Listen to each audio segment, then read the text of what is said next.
ಈ ನಮ್ಮ ಎಲ್ಲಾ ನ್ಯಾಯವಾದಿ ಮಿತ್ರಗಳು ಹೋರಾಟವನ್ನ ಏನ್ ಮಾಡ್ತಾ ಇದಾರ,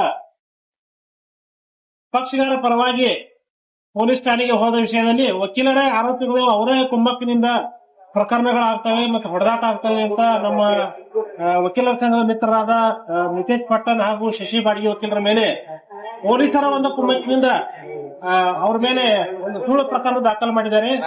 ವಕೀಲರು ಇವತ್ತಿನ ದಿವಸ ಹೋರಾಟ ಮಾಡಬೇಕಾದ್ರೆ ಸಮಾಜದಲ್ಲಿ ಎಂತ ದುಸ್ಥಿತಿ ತಂದು ತಂದಿದೆ ಅಂತ ವಿಚಾರ ಮಾಡಬೇಕು. ಯಾಕಂದ್ರೆ ಸರ್ಕಾರ ಇದ್ರ ಈ ಕಡೆ ಗಮನ ಹರಿಸಬೇಕು. ಪೊಲೀಸರು ಯಾವ ರೀತಿಯಾದ ಒಂದು ಕಾರ್ಯಚಟುವಟಿಕೆಯಲ್ಲಿ ತೊಡಗಿದ್ದಾರೆ, ಅವರು ಸಾಕಷ್ಟು ತುಡುಗಿನ ಪ್ರಕಾರದಲ್ಲಿ ಅವರೇ ಕಳೆದುಕೊಂಡರು. ಆದ್ರೆ ವಕೀಲರು ಅದನ್ನು ಹೋರಾಟ ಮಾಡಕ್ ಬಂದಾಗ ವಕೀಲರನ್ನು ಅದೇ ರೀತಿಯಲ್ಲಿ ಅವರು ಅವರು ತಿಳ್ಕೊಂಡರು. ಅದಕ್ಕೆ ಈ ರೀತಿಯಾದ ಆಗಬಾರ್ದು. ವಕೀಲರು ಯಾವತ್ತು ಪಕ್ಷಗಾರರ ಪರವಾಗಿ ಹೋರಾಟ ಅವರು ನ್ಯಾಯವನ್ನು ದೊರಕಿಸಿಕೊಡುವಲ್ಲಿ ಪ್ರಮುಖ ಪಾತ್ರ ವಹಿಸ್ತಾರೋ. ಅದಕ್ಕೆ ಆ ರೀತಿ ಪ್ರಮುಖ ಪಾತ್ರ ವಹಿಸುವುದರಲ್ಲಿ ಮುಂಚೂಣಿಯಲ್ಲಿರುವ ನಮ್ಮ ವಕೀಲ ಮಿತ್ರರನ್ನ ಒಂದು ಗುರಿಯಾಗಿಸಿಕೊಂಡು ಅವ್ರನ್ನ ಹತ್ತಿಕ್ಕುವ ಪ್ರಯತ್ನ ಮಾಡ್ತಿದ್ದಾರೆ.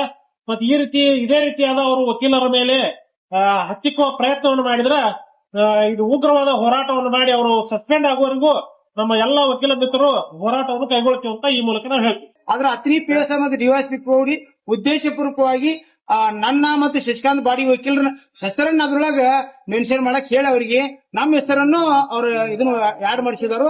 ಉದ್ದೇಶ ಏನಂದ್ರ ಯಾರು ವಕೀಲರ ಸ್ಟೇಷನ್ ಬರಬಾರ್ದು, ಅವ್ರಿಗೆ ಯಾವ್ದು ಉತ್ತರ ಮಾಡಬಾರ್ದು, ಯಾವ್ದೇ ಅವ್ರು ಏನ್ ಹೇಳ್ತಾರ ಅದು ಹೂ ಅನ್ಬೇಕು ಅನ್ನೋದು ಒಂದ್ ಅವ್ರ ಇಂಟೆನ್ಷನ್. ನಾವ್ ಏನು ನಾವು ವಕೀಲಿಕೆ ಮಾಡ್ತೀವಲ್ಲ ನಮ್ಮನ್ನ ಇದನ್ನ ಮಾಡ್ಬೇಕಂತ ಹೇಳಿ ಇವ್ರು ವಕೀಲಿಕೆ ಮಾಡಬಾರ್ದು, ಇವ್ರನ್ನ ಹಿಂದಕ್ಕೆ ಹಾಕಬೇಕಂತ ಹೇಳಿ ಅವ್ರ ಉದ್ದೇಶ ಐತಿ. ಆದ್ರಿಂದ ನಮ್ಮೆಲ್ಲಾ ವಕೀಲರ ಸಂಘದ ವತಿಯಿಂದ ಇವತ್ತಿನಿಂದ ಅವರು PSI ಮತ್ತು ಡಿವೈಎಸ್ಪಿ ಅವರು ಅಮಾನತ್ ಆಗುವವರೆಗೂ ನಾವು ಇಲ್ಲಿ ಧರಣಿ ಸತ್ಯಾಗ್ರಹ ಹೂಡಿದ್ದೇವೆ. ಬೇಕೇ ಬೇಕು.